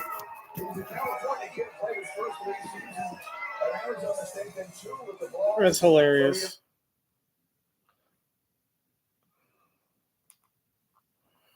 Chiefs select Omar Norman Lott, defensive tackle of Tennessee. Let's go, Chiefs! Come here. Let me touch my penis. Touch my penis. So now let's go and see what Mr. McGrath has to say. Let's see what Mr. McGrath has to fucking say. I mean, he should like Turner. I like Turner. I don't know that much about him, but I've heard some things. You trade back, you get assets. Well, you didn't really get assets. What you did, though, is with your other 2 picks, you traded up. So you got advancements. You traded back the first. You made three picks for 3 picks. With the first pick, we traded back, but the other 2 picks, we moved forward. Look, it worked out in their favor. I know it sucks. Maybe they could have thrown in a 6th, but instead of a 6th, maybe the gap for moving up from like their 4th round, our pick, from our 4th rounder to their 4th rounder was like 16 picks. It's a whole half a round. It's valued. Anyways, let's see what Mr. See what Mr. McGrath has to say. Once you do the math, then do McGrath. Oh my God! If his dad's the fucking car dealership guy. Y'all must be born this.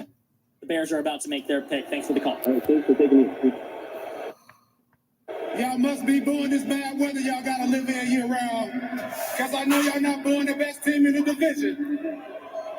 But on a serious note, with the 62nd pick and the 2025 NFL Draft, the Chicago Bears select Shamar Turner, defensive tackle from Texas A&M. There's a pick I can celebrate. Shamar Turner, the defensive tackle from Texas A&M. He's got very good measurables. And Shamar Turner, defensive tackle, the Bears finally get their guy on defense with that pick. Breaking down Turner a little bit. So he's from Texas A&M, and he 6'3", 290 pounds, didn't rack up sack numbers in college. But for a defensive tackle, he was still able to get to the quarterback with 6 sacks in 2023. That makes me feel a little bit better about the Luther Burden pick. He's a guy who I could see developing behind Grady Jarrett and becoming an effective rusher for the Chicago Bears. So Shamar Turner is the pick for the Chicago Bears. And that makes me feel better about the Luther Burden pick, that in the 2nd round still, the Bears were able to address the lines. I probably would have liked to still address the edge position along with these 2 line positions, because I don't see how Luther Burden fits in. But you know what? I'll take Shamar Turner. I think he can be an effective defensive tackle up the middle from the Bears. Let's clean up these calls on an All Calls Welcome Friday. It's Bleck and Abdallah, brought to you by Yingling. I'm Jack McGrath, filling in for the guys tonight. Dave in Schweener, Wisconsin. What's up, Dave? How you doing? I'm doing good. How are you? Doing good. Now, with this draft tonight and the players that we got, do you see a different Bears team? What's up, Dave? How you doing? I'm doing good. As Carmen DeFalco would say, fantastic. But how are you? Doing good. My girlfriend loves that. Now, with this draft tonight and the players that we got, do you see a different Bears team next year? What do you think? I see a different Bears team in that they throw to the tight end position more. I don't know how big of an impact Luther Burden has in year 1. I think he's got the speed. I think he has the intangibles. I think he can catch. I think he's a slot receiver, though. And I don't know that he is a guy that's going to have an immediate impact based on the crowd around him. I think he's the 4th best pass catcher on the team, which when you're drafting a guy in the 2nd round, I don't want a 4th best pass catcher on the team. I want a guy who's going to be maybe my wide receiver 2. While I think he has wide receiver 2 talent, I don't know that he's going to get time to shine on this team. Jeff in Hoffman Estates, wrap us up. Jeff, what's up? Hey, sorry. Yeah, do you think that, how do you think DJ Moore feels about this? Like, he's got to be out of the long-term plans, I would think. So, based on this pick. Yeah, that's going to be. Tell them that we had Carl from Antioch call earlier, like an hour ago, and Carl had said that he thinks they're going to trade him. Mention my name. That's what a good person do. Don't fucking take the credit. Say, or at least say a caller. We had a caller call earlier that said he thinks that the Bears are going to trade him. That's why I should have said I predicted that the Bears are going to trade. Watch for the Bears to trade DJ Moore around November before the trade deadline, or even worse, we start off 0-5, 1-5, 1-6, 2-6, 2-7, something like that. And he's averaging 4 catches, 50 yards, and he's not living up. Watch them trade him. I predict he gets traded to Buffalo, and they move his money. They get the money off, and they have 2 rookies. Please mention me. Come on, bro. You're going to score so many points. After after this pick is, what does this mean for DJ Moore's future? So he just signed a big extension last season. Come on, mention me, bitch. Mention me, bitch. About this, like he's got to be out of the long-term plans, I would think. So based on this pick, that's going to be the big question after this pick is, what does this mean for DJ Moore's future? So he just signed a big extension last season, and DJ Moore is, out of the Bears receivers, more similar to Luther Burden than Rome Odunze is. So if he's going to cut into anybody's targets, it's probably DJ Moore's, I would guess. But I imagine Burden's going to be your slot guy next season. I don't know if he immediately steps into that role next to Odunze. Not this year, but maybe in the future. I could understand why people would think that, Jeff. I think the clock is on now for both Cole Kmet and DJ Moore. I don't think it'll be this year for either of those guys. I'd be surprised because they're both high-level talents. But in the future, if Loveland and Burden develop, the Bears have Moore signed for 4 more years after this one to the tune of $28.5 million each year. If you're able to shed that salary and maybe get a pick back for him, and you think Burden's a stud, not this year, but next year, I think it's quite a possibility. What do you think, Jeff? Gee, what do you think, Carl fucking Grabowski, who fucking told you that? And he goes, oh, and then later on, like the last caller, oh, how do you think DJ Moore calls about it? He's like, well, he signed at 28, and he's looking up all the stats on the computer. He signed at 28 for the next 4 years at $28.5 million a year, and it seems like that he very well, could be traded if they could move. It goes, oh, if they could move him and get a trade, a pick in return, and move like the salary off the books. And I'm like, you're just repeating what I told you like an hour and a half ago. And it's like, it'd be nice if he said, we had Carl call earlier. We had a caller, at least we don't remember my name. Not this year, but next year? I think it's quite a possibility. What do you think? Yeah, Jeff? I think it's quite a possibility too, considering I fucking told you the same thing fucking 90 minutes ago. If you're able to shed that salary and maybe get a pick back for him, and you think Burden's a stud, not this year, but next year, I think it's quite a possibility. What do you think, Jeff? I agree with you. I agree. I can't see that he's in the long-term plans if you're going to invest this much draft capital in another receiver and a tight end that catches passes. About that. No, I'm 100% with you, Jeff. Thank you for the phone call. Thank you. And there's going to be questions. These are going to be the big questions for Ryan Poles about the future of this team. One is Cole Kmet still a guy you see with a solid contract, with an out in his contract next year as part of the future for this team? He never should have fucking gotten extended.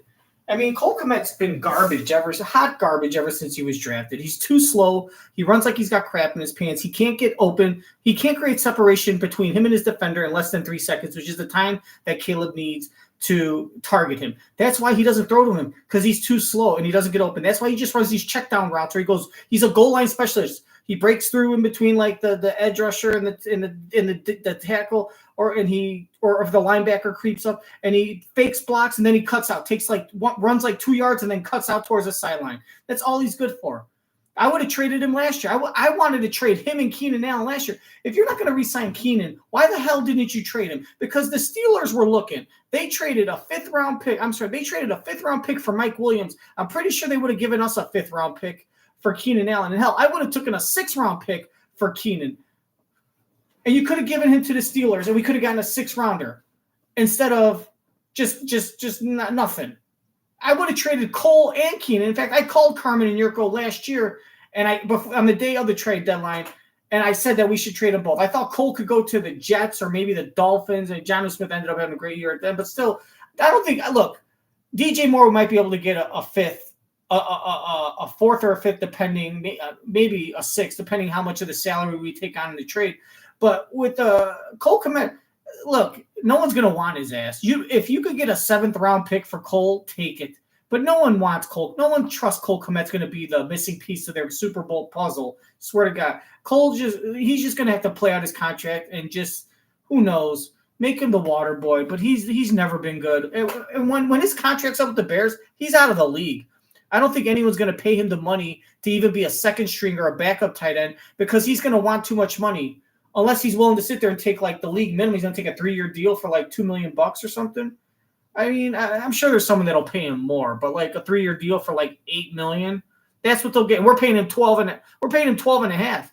He'll get like a 2-year deal for like $5 million, and that's what we should be paying him now. But I can't believe Ryan Pace made the biggest mistake in drafting him instead of Antoine Winfield or Trayvon Diggs, and then he sticks him with Poles, and Poles instead of getting rid of him or trying to trade him right away and get something, extends him and continues the problem that Ryan Pace gave him. What the hell? He was an okay blocker last season. No, he wasn't. He was a bad blocker. It's very well documented. He missed out on blacks and he got called for offensive penalties on illegal picks.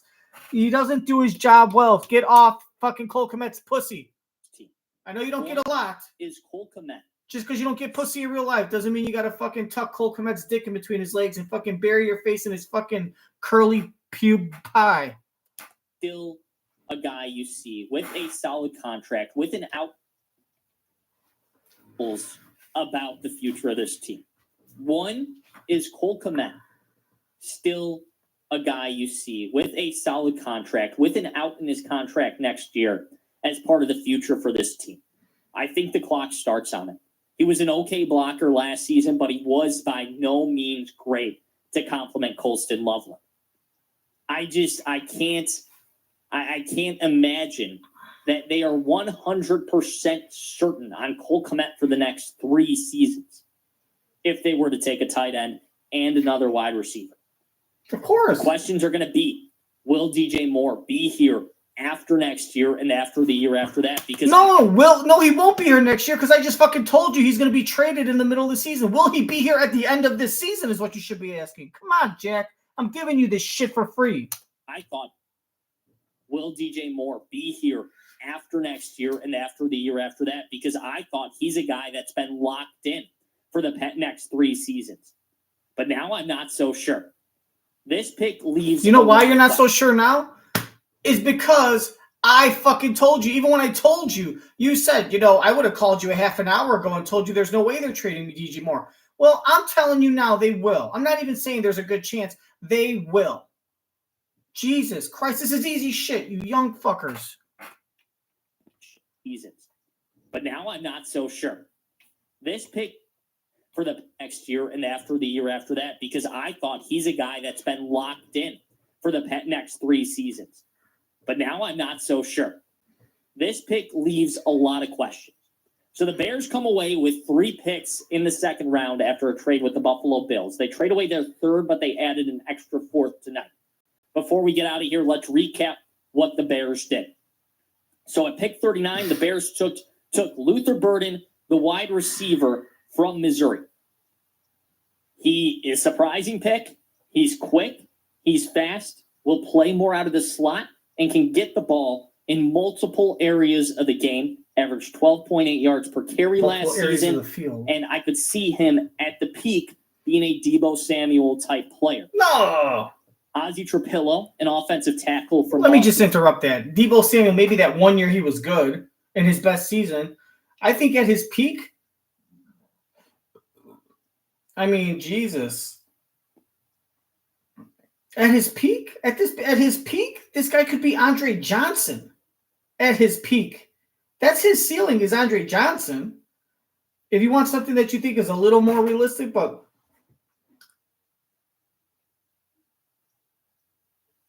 AJ Brown, he can be that guy. He really can. AJ Brown's a 2nd round pick. He can be AJ Brown. Absolutely.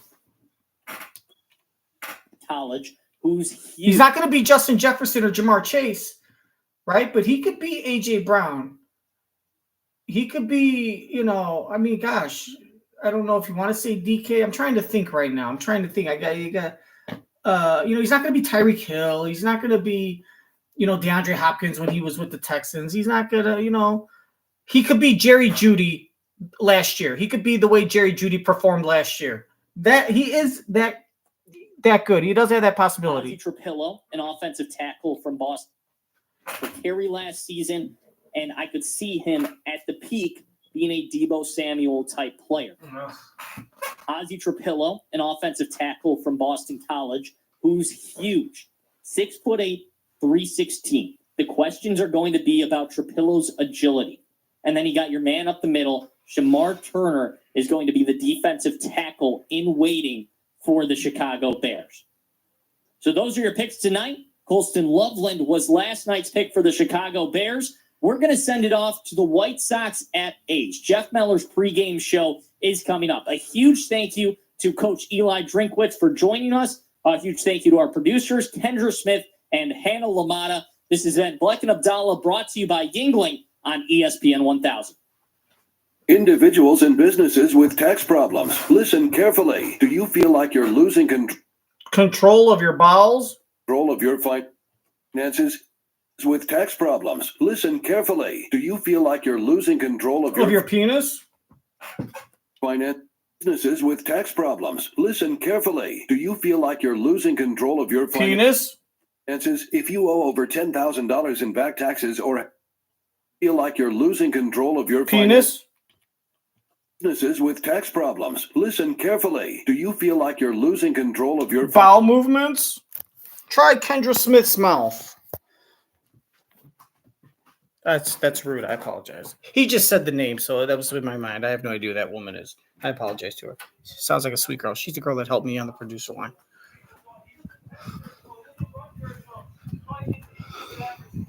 He's a fantastic pro. Carl Bennett will be a fantastic pro. All right, the Los Angeles Raiders are back on the clock. Again, there are 5 minutes between selections here in round number 3, and the Raiders are ready to make their next bet. The Raiders, here we go. Fans of Green Bay, Is this you your guys girl? are incredible. After the last pick, I went out there, I almost didn't make it back. I love you guys. There is no better team sport in the world than professional football. Do you agree? Who's that, Kirk Brooks? And there are no better fans in the world than NFL fans. Do you agree? Fuck you. Especially Raiders I am fans. Do thrilled you to get agree? the privilege to welcome another young man into the silver and black. Jesus. I believe he has a commitment to excellence, and we are thrilled to get, with the 68th pick in the 2025 NFL Draft, the Las Vegas Raiders select Darian Porter, defensive back, Iowa State. They don't care. Let's go.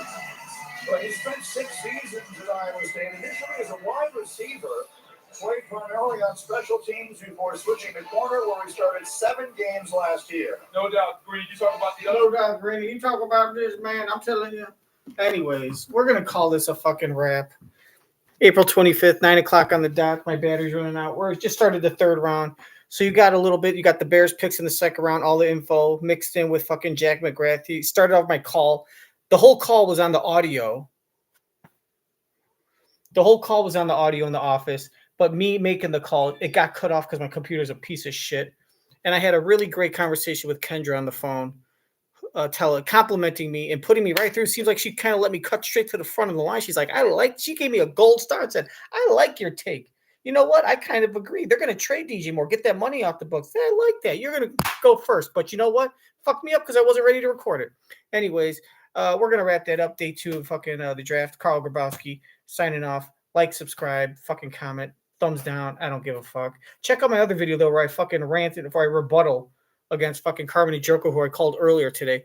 Remember, if the Bears lose to the fucking Packers, we have Luther Burden, Trevion Henderson, and Armand Membu.